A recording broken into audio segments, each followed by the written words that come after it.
La pornostar napoletana Valentina Nappi sul web ha più di 2 milioni di followers. S'hanno sempre chiamata Rattusa, mo a bella e buona sono addabandata followers, ma non fosse più giusto a di chiamare Malatuna.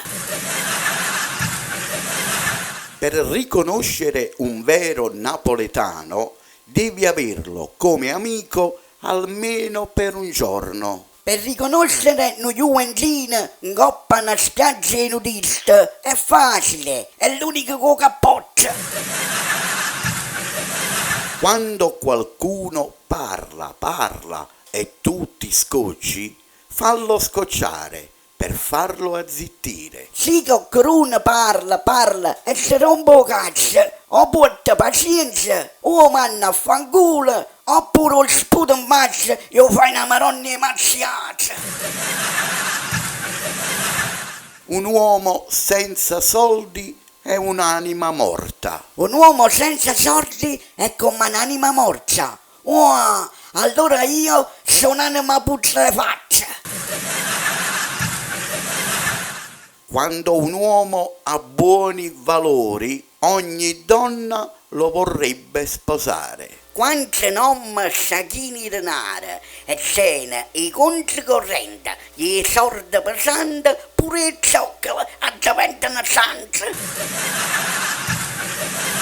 La migliore vita è quella dei dottori, perché se stanno male già si trovano in ospedale. La meglio vita è quella roba cara, perché tutta la giornata mania trizza e denaro.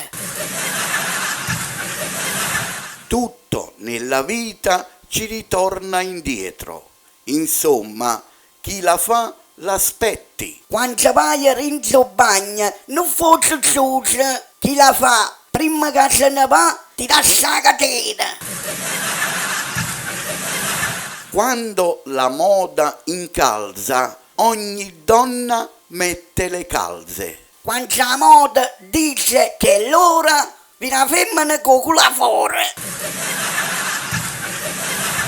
L'amore fa nascere la vita, come l'amore delle api fa nascere il miele. L'amore fa nascere il strunzo, come i pecore brutte fanno nascere la lana vergine.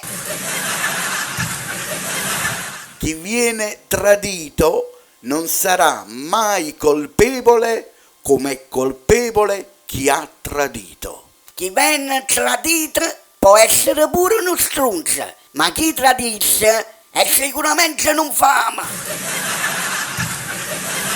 Fare l'amore diventa magia se lo fai con un partner che è magico. Il sesso è come un poker, chi tiene una buona mano non serve un partner.